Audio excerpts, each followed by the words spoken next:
বিসমিল্লাহির রহমানির রহিম। প্রিয় দর্শক, আপনি কি কখনো এমন মানুষকে দেখেছেন যার জীবনে সবকিছু আছে, অর্থ আছে, সম্মান আছে, ক্ষমতা আছে, তবুও তার চোখে এক অদ্ভুত অশান্তি? আপনি কি কখনো ভেবেছেন কেন কিছু মানুষ ধীরে ধীরে এমন পথে চলে যায় যেখান থেকে আর ফিরে আসা সম্ভব হয় না? কেন কেউ কেউ আল্লাহর এত নিয়ামত পাওয়ার পরও শেষ পর্যন্ত ধ্বংসের দিকে ধাবিত হয়? আজকের এই ভিডিওতে আমরা এমন এক গভীর সত্য নিয়ে কথা বলবো যা শুনলে আপনার হৃদয় কেঁপে উঠবে। কারণ আল্লাহ যখন কাউকে ধ্বংসের দিকে নিয়ে যান, তখন তিনি হঠাৎ করে ধ্বংস করেন না, বরং তার আগে এমন কিছু দেন যা মানুষ ভুল করে আশীর্বাদ মনে করে, অথচ সেটাই তার পরীক্ষার সবচেয়ে ভয়ঙ্কর রূপ। KH রফিকুল বাংলা মোটিভেশনের আজকের ভিডিওতে আমরা কথা বলবো আল্লাহ যাকে ধ্বংস করেন তার জীবনে আগে কি কি দিয়ে থাকেন। জীবনটা খুব অদ্ভুত। আমরা যা দেখি সব সময় তা সত্য নয়। আমরা যাকে সফল ভাবি সে হয়তো ভেতরে ভেঙে পড়ছে, আর যাকে ব্যর্থ মনে করি সে হয়তো আল্লাহর কাছে সবচেয়ে প্রিয় বান্দা। কিন্তু কিছু লক্ষণ আছে, কিছু নিদর্শন আছে যা আল্লাহ মানুষের জীবনে দেন যখন তিনি কাউকে পরীক্ষা করেন কিংবা ধ্বংসের দিকে এগিয়ে দেন।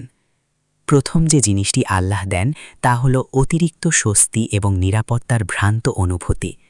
যখন মানুষ গুনাহ করতে করতে এমন এক অবস্থায় পৌঁছে যায় যেখানে সে আর কোনো অপরাধবোধ অনুভব করে না, তখন বুঝতে হবে এটা ভালো লক্ষণ নয়। কারণ ঈমানদার মানুষ যখন ভুল করে তখন তার হৃদয় কেঁপে ওঠে, সে লজ্জা পায়, অনুতপ্ত হয়, কাঁদে। কিন্তু যখন মানুষ পাপকে স্বাভাবিক মনে করতে শুরু করে তখন তার হৃদয় ধীরে ধীরে শক্ত হয়ে যায়, আর এই শক্ত হৃদয়ই ধ্বংসের শুরু। ভাবুন তো, একজন মানুষ প্রতিদিন মিথ্যা বলছে, অন্যায় করছে, মানুষের হক নষ্ট করছে, কিন্তু তার ব্যবসা চলছে, টাকা বাড়ছে, সমাজে সম্মান বাড়ছে। সে ভাবছে, আমি তো ভালোই আছি, আল্লাহ তো আমাকে দিচ্ছেন। অথচ সে বুঝতে পারছে না এটাই সবচেয়ে বড় বিপদ। কারণ আল্লাহ কখনো কখনো মানুষকে সময় দেন, সুযোগ দেন, যাতে সে ফিরে আসে। কিন্তু যদি সে ফিরে না আসে, তাহলে সেই সময়টাই তার জন্য শাস্তির প্রস্তুতি হয়ে দাঁড়ায়। দ্বিতীয় যে জিনিসটি আল্লাহ দেন তা হল নিয়ামতের প্রাচুর্য, কিন্তু শুকরিয়ার অভাব।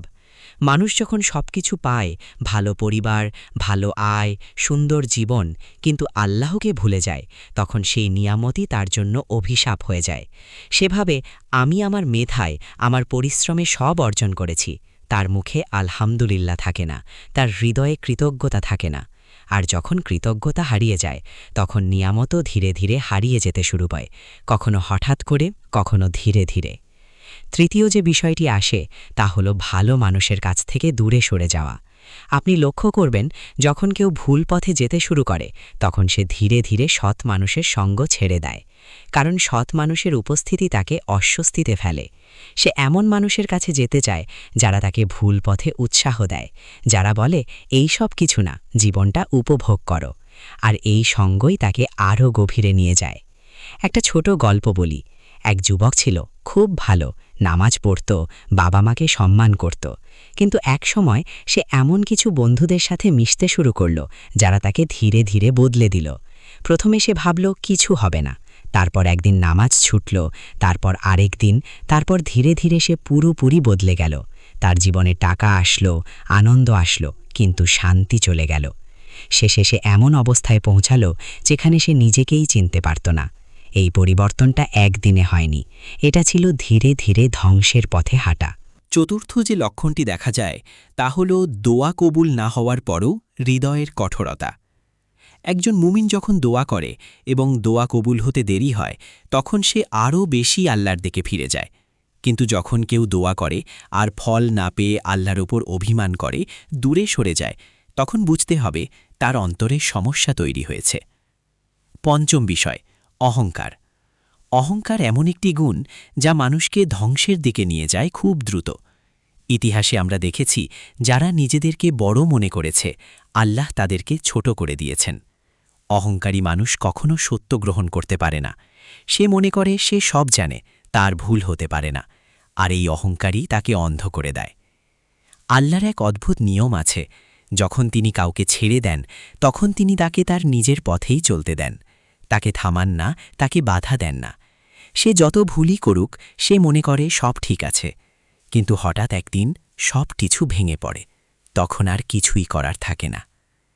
এই পৃথিবী আসলে একটি পরীক্ষা। এখানে সুখ যেমন পরীক্ষা, তেমনি দুঃখও পরীক্ষা।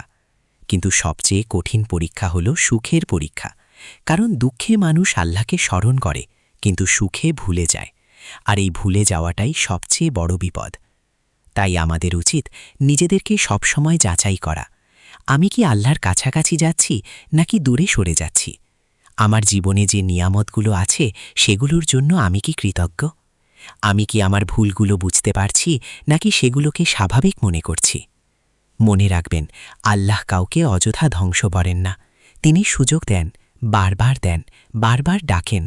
কিন্তু যখন মানুষ সেই ডাক উপেক্ষা করে, তখনই আসে সেই ভয়ঙ্কর পরিণতি। আজ যদি আপনি আপনার জীবনে এই লক্ষণগুলো দেখতে পান, তাহলে ভয় পাবেন না, বরং ফিরে আসুন। কারণ এখনও সময় আছে। আল্লাহর দরজা সবসময় খোলা। আপনি যত বড় গুনাহগারী হন না কেন, যদি আপনি সত্যিকারের তওবা করেন, আল্লাহ আপনাকে ক্ষমা করবেন।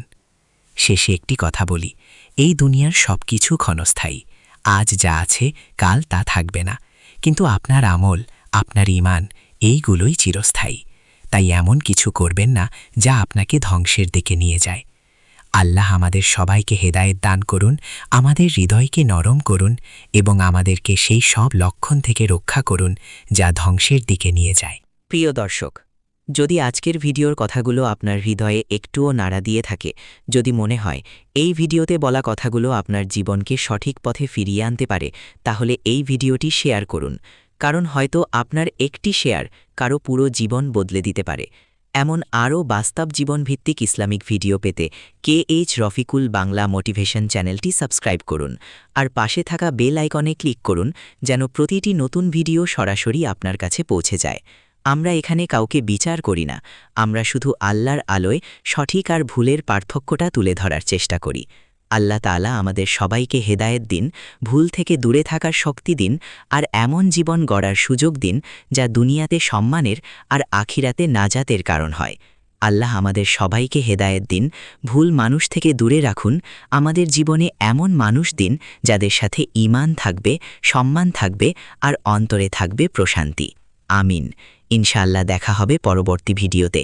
সেই পর্যন্ত ভালো থাকুন, সুস্থ থাকুন। আল্লাহ হাফেজ।